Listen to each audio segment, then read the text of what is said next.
ছাত্রীকে টেবিলের উপর বসিয়ে কাজ করলাম আমি যখন কলেজে প্রথম ভর্তি হলাম।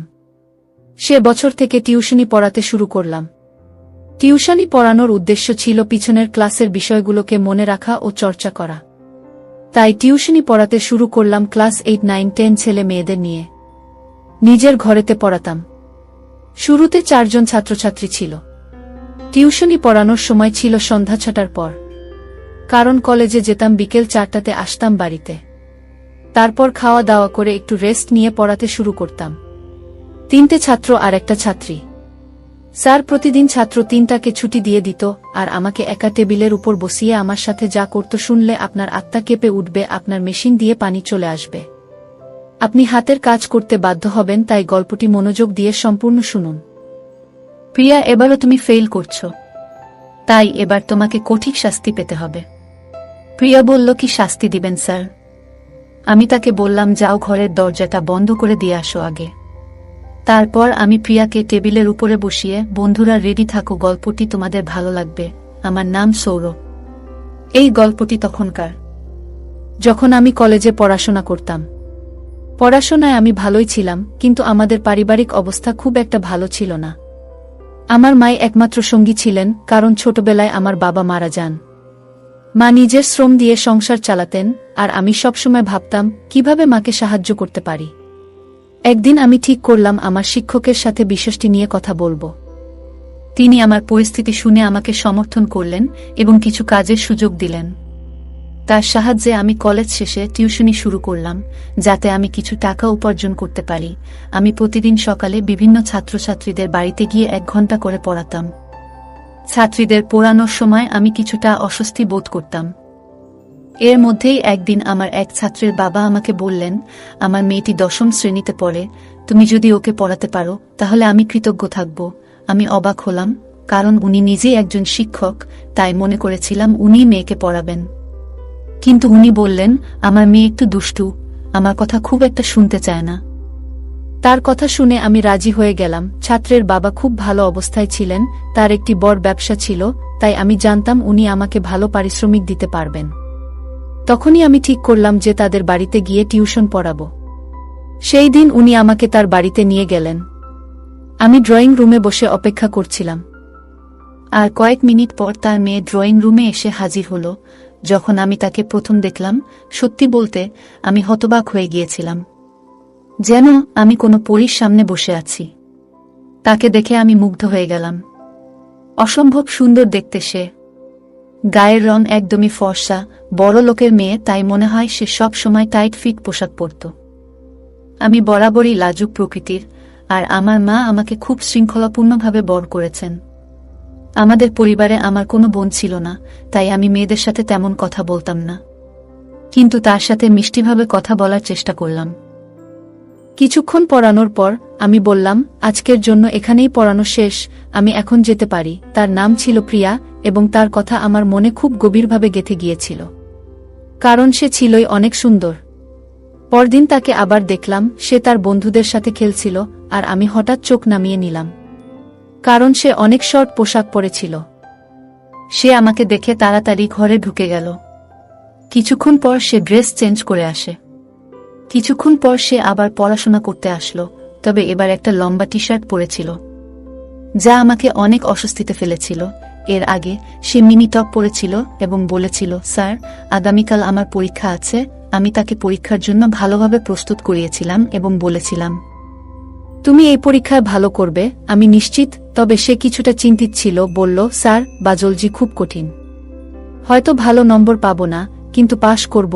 আমি তাকে সান্ত্বনা দিলাম এবং বললাম, কিছু হবে না, সব ঠিক হয়ে যাবে। সে তখন একটু দুশ্চিন্তায় ছিল, কিন্তু আমি তাকে আশ্বস্ত করলাম। তারপর মজা করে বললাম, যদি ফেল করো তাহলে শাস্তি পাবে। সে একটু হেসে বলল, ঠিক আছে স্যার, আমি যদি ফেল করি আপনি যে কোনো শাস্তি দিতে পারেন। এরপর আমি অপেক্ষা করতে লাগলাম পরীক্ষা শেষ হওয়ার জন্য। মনে মনে মজা পেয়েছিলাম, আর প্রিয়ার পরীক্ষার পরের দিনটা নিয়ে ভাবছিলাম, সে ফেল করলে আমি তাকে কি শাস্তি দিব। পরের দিন প্রিয়া এলো, আর সে বলল, স্যার, আমি ফেল করেছি। আর আমি মজা করে রাগ দেখিয়ে বললাম, তোমাকে ভালোভাবে পড়িয়েছি, কিন্তু তুমি ফেল করেছ। সে আমার কথা শুনে হেসে বলল, স্যার, আপনি যেই শাস্তিই দেন আমি তা মেনে নেব। আমি হাসলাম, আর আমাদের দুজনের মধ্যে একটা ভালো সময় কাটল।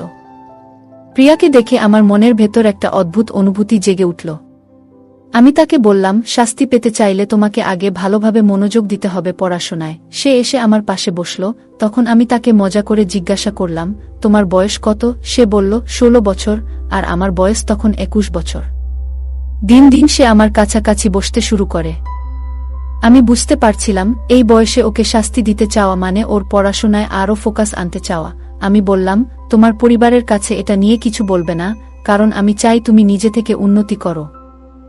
সে শান্তভাবে মাথা নাড়ল। হতো সে অন্য কিছু ভাবছিল। আমি মনে মনে ভাবছিলাম, আমার নিজের মনও এদিকে খুব একটা সায় দিচ্ছিল না। ছোটবেলা থেকে মায়ের শেখানো মূল্যবোধ আমাকে থামিয়ে দিয়েছিল। তাই আমি শেষমেশ সিদ্ধান্ত নিলাম, আজ তাকে শাস্তি দেব না, বরং ভবিষ্যতে কোনো ভুল করলে সেখান থেকে শেখার সুযোগ দেব। আমি তাকে পড়ানোর জন্য ফের মনোযোগ দিলাম, আর সে হাসিমুখে পড়ায় মন দিল। এর কিছুদিন পর স্যার আমার কাছে এলেন। তিনি আমাকে বললেন, তোমার সাথে একটা কথা আছে প্রিয়াকে নিয়ে। আমি ভাবলাম, স্যার কি বলতে চাইছেন? স্যার বললেন, আমাকে কয়েকদিনের জন্য বাইরে যেতে হবে। শহরে আমার আর কেউ নেই, তাই আমি চাই আমার মেয়েকে তোমার জিম্মায় রাখি। তুমি তো দায়িত্ব নিতে পারবে, তাই না? আমি মনে মনে অনেক খুশি হলাম। ভাবলাম, তাহলে তাকে আমি সারা দিন পাশে পাবো। স্যারের কথায় আমি একটু অবাক হয়ে গেলাম, কিন্তু মনের গভীর থেকে ভাবলাম, যেহেতু মা বাড়িতে আছেন, তাই আমি এই দায়িত্ব নিতে পারবো। আমি স্যারকে বললাম, কোনো সমস্যা নেই, আমি ওকে দেখে রাখবো। স্যার তখন প্রিয়াকে ডেকে বললেন, তোমাকে কয়েকদিনের জন্য সৌরভ স্যার এর কাছে থাকতে হবে। তার মা তোমার দেখাশোনা করবে। তার মুখ চোখ দেখে মনে হলো সেও অনেক খুশি হয়েছে। জানি না কেন, প্রিয়া তার ছোট ব্যাগ নিয়ে প্রস্তুত হয়ে গেল। আর স্যার আমাকে বললেন, দেখো, ও একটু দুষ্টু, কিন্তু তুমি তাকে ঠিকঠাকভাবে পরিচালনা করতে পারবে।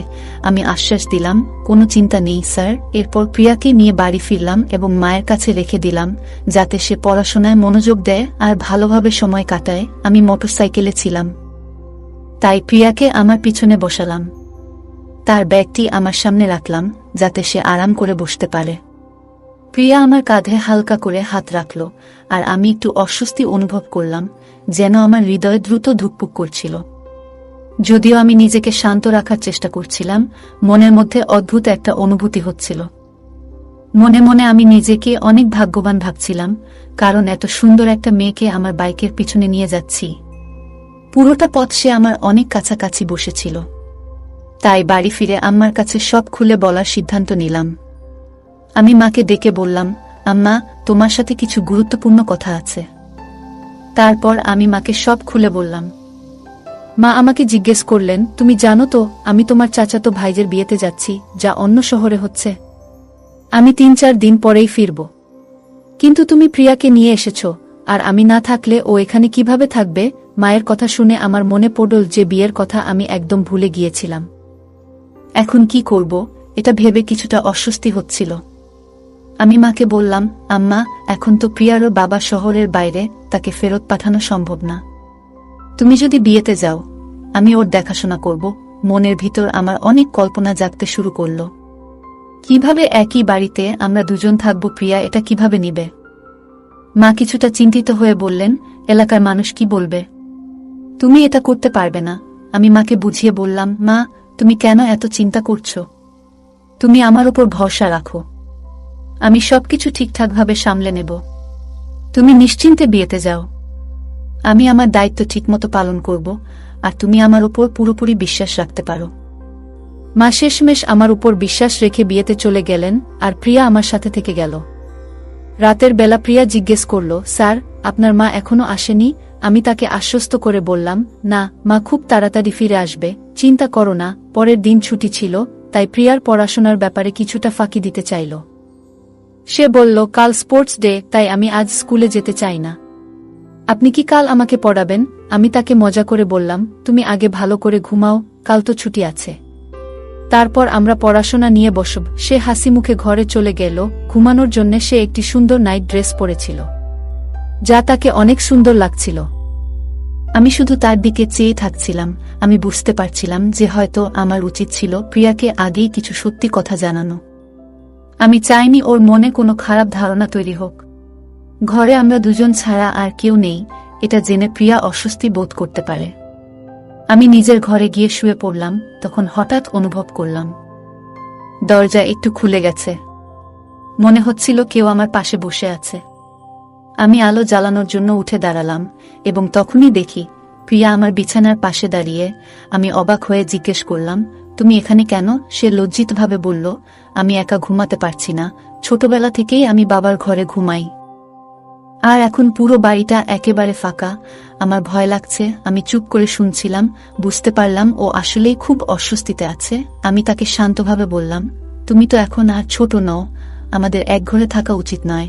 কিন্তু সে বলল, জানি, কিন্তু আমি একা থাকতে পারছি না, খুবই অসহায় লাগছে, রাতে একা ঘুমানো আমার পক্ষে সম্ভব নয়। তার কথা শুনে আমি বিব্রত বোধ করছিলাম, কারণ ও সত্যিই খুব ভয় পাচ্ছিল। আর মনে মনে ভাবছিলাম তার মনে কি কিছু চলছে নাকি। আবার আমি পরিস্থিতি সামাল দিতে বললাম, ঠিক আছে, আমি কিছু একটা ব্যবস্থা করি। তারপর আমি মেঝেতে একটি কম্বল পেতে দিলাম এবং বললাম, তুমি বিছানায় শুয়ে পড়ো আর আমি মাটিতে ঘুমাবো। সে তাড়াতাড়ি বিছানায় শুয়ে পড়ল, কিন্তু আমার মনের মধ্যে একটা অস্থিরতা কাজ করছিল। আমি যদি আগেই জানতাম তাহলে প্রিয়াকে এভাবে আনতাম না। আমি মেঝেতে শুয়ে পড়লাম, কিন্তু প্রিয়া ঘুমের ধরন আমাকে বেশ অস্বস্তিতে ফেলছিল। কারণ রুমের লাইট অন ছিল, প্রিয়া অফ করতে বারণ করেছে। সে ঘুমানোর সময় অনেক নড়াচড়া করছিল আর বিছানায় গুটিয়েছিল। এসব কিছু আমাকে একটু বিব্রত ও অস্থির করে তুলেছিল, তবে আমি নিজেকে শান্ত রাখার চেষ্টা করছিলাম। মনে মনে ভাবছিলাম এই ধরনের পরিস্থিতিতে কিভাবে আরও ভালোভাবে সমাধান করা যেত। আমার আবেগ কিছুটা নিয়ন্ত্রণের বাইরে চলে যাচ্ছিল। পরের দিন সকালে আমি নিজেকে শান্ত রাখার চেষ্টা করলেও প্রিয়া একটু কড়া ধমক দিলাম, তুমি এমনটা কেন করছো? আমি সিদ্ধান্ত নিয়েছিলাম পড়ানোর সময় ওকে একটু বেশি শাসন করব, যাতে সে শিখতে মনোযোগী হয়। শুরুতেই আমি ওকে প্রতিটি বিষয়ে মন দিয়ে পড়তে বললাম এবং যদি ও ভুল করে আমি ওকে সংশোধন করতে বলতাম। প্রিয়া কিছুটা অবাক চোখে আমার দিকে তাকালো। আমি বুঝতে পারলাম ওর হয়তো একটু ভয় পেয়েছে, কিন্তু আমি শুধু চাইছিলাম ও যেন পড়াশোনায় আরও মনোযোগ দেয়। তবুও কিছু সময় পর ও বলল, ঠিক আছে, আমি আর কিছুতেই আপনাকে বিরক্ত করব না। যদিও আমার কিছুটা কষ্ট হচ্ছিল, আমি ওকে ফেরত পাঠাতে পারিনি। এভাবে কিছু দিন কেটে গেল। এরপর প্রিয়া তার বাবাকে সব জানালো, কিন্তু তার বাবা আমাকে দোষারোপ করেননি। বরং উনি বললেন, আমি জানি আমার মেয়ে একটু দুষ্টু, কিন্তু ও এখনো ছোট, তুমি তাকে শাসন করো, কোনো সমস্যা নেই। আমি চুপচাপ শুনে বললাম, এতে কোনো সমস্যা নেই, ও আসলেই এখনো অনেক কিছু শিখছে। স্যারের কথা শুনে মনে হলো উনি আমাকে বুঝতে পেরেছেন। কিছুদিন পর স্যার বললেন যে প্রিয়াকে অন্য একজন শিক্ষক পড়াবে, যাতে ওকে আরও ভালোভাবে গাইড করা যায়। আমি একটু অবাক হয়েছিলাম, কিন্তু বুঝতে পারলাম এটা প্রিয়ার জন্য ভালো। সময়ের সঙ্গে সঙ্গে ওর প্রতি আমার অনুভূতিগুলোও পরিবর্তিত হলো। ধীরে ধীরে ওকে ভুলে যেতে শুরু করলাম, যদিও ওর চোখে দেখা সেই কষ্ট আমার মনে থেকে গিয়েছিল। অনেক বছর পর শুনলাম প্রিয়া এখন বিশ্ববিদ্যালয়ে পড়ছে। আমি অবাক হলাম, কারণ তখনও আমি মনে করতাম ও ছোট মেয়েটাই রয়ে গেছে। ওর পরিবর্তন দেখে আমি ভাবলাম সময় কত দ্রুত পাল্টে যায়। ওর পড়াশোনায় মনোযোগ আর ওর ভবিষ্যতের জন্য আমি সত্যিই গর্বিত। গল্পটা কেমন লাগলো জানাতে ভুলবে না। আরও মজার মজার রোমান্টিক গল্প শুনতে চাইলে ভিডিওটি লাইক, শেয়ার এবং চ্যানেলটি সাবস্ক্রাইব করতে এবং বেল আইকনটি ক্লিক করতে ভুলবে না। ধন্যবাদ।